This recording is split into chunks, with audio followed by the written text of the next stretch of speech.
जय सिया राम। आप सुन रहे हैं कैपिटल रेडियो अयोध्या। मैं हूं भावना राय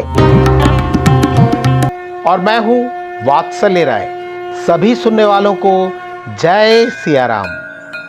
कैपिटल रेडियो अयोध्या में आप लगातार सुन रहे हैं रामायण की कहानियाँ। रामायण का अर्थ है राम का अयन, यानी भगवान श्री राम की यात्रा। ये वो यात्रा पथ है जिस पर बढ़ते हुए राजकुमार राम मर्यादा पुरुषोत्तम भगवान हो गए। पिछले एपिसोड में हमने आपको सुनाया कि कैसे रावण ने माता सीता को डराने की कोशिश की। रावण के जाने के बाद अशोक वाटिका में राक्षसियां माँ सीता को डराने लगीं। तब त्रिजटा नाम की राक्षसी ने उन्हें अपना सपना सुनाया और कहा, जल्दी ही भगवान राम लंका विजय करेंगे।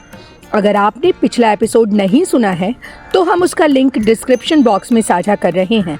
और अब आगे की कथा।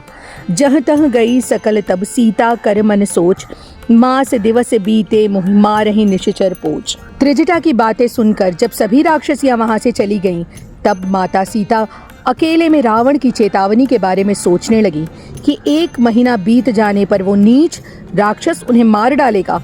माता सीता का मन व्याकुल था, लेकिन इसका कारण मृत्यु का भय नहीं बल्कि भगवान राम के विरह का कारण था। त्रिजटा सन बोली कर जोरी, मातु विपति संगनी ते मोरी।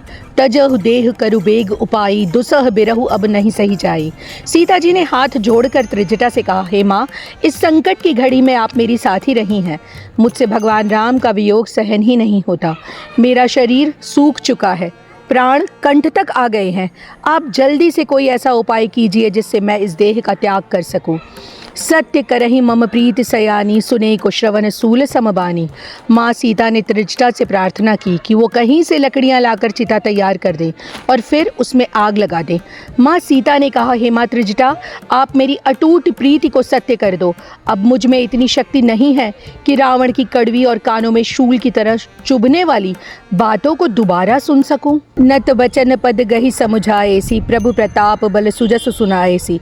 निसिन अनल मिलि सुन सुकुमारी, अस कहीं सो निज भवन से धारी। त्रिजटा ने माँ सीता के चरण पकड़ लिए और उन्हें धैर्य दिलाया। उन्होंने भगवान राम के प्रताप, उनके असीम बल और उनके यश का गुणगान किया ताकि माँ सीता का मन थोड़ा सा शांत हो सके। त्रिजटा ने बड़ी चतुराई से कहा, हे सुकुमारी, अभी रात का समय है, अभी कहीं आग नहीं मिलेगी। इतना कहकर त्रिजटा अपने महल की ओर चली गईं। अशोक वाटिका में शांति छा गई। माँ सीता का हृदय तो विरह की अग्नि में जल रहा था। कह सीता विधिभा प्रतिकूला, मिलहि न पावक मिटहि न सूला। देखियत प्रगट गगन अंगारा, अवन न आवत एक उतारा। माँ सीता मन ही मन कहने लगी, लगता है विधाता ही विपरीत हो गए हैं। न मुझे आग मिल रही है, न ही मेरी पीड़ा कम हो रही है। माँ सीता ने आसमान की ओर देखकर कहा, आकाश में तारे तो अंगारों की तरह चमक रहे हैं, लेकिन एक भी तारा धरती पर नहीं गिरता जो मुझे जलाकर राख कर दे। मैं ससी स्त्रवत न आगी, मानहु मोहि जान हित भागी। सुनहि बिनय मम बिटप अशोका, सत्य नाम करु हरु मम शोका।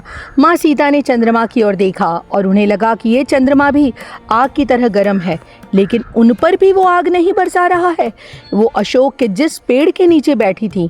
तब उन्होंने उससे विनती की। माँ सीता ने कहा, हे अशोक, मेरी प्रार्थना सुनो, मेरे शोक को हर लो और अपने नाम को सच कर दो।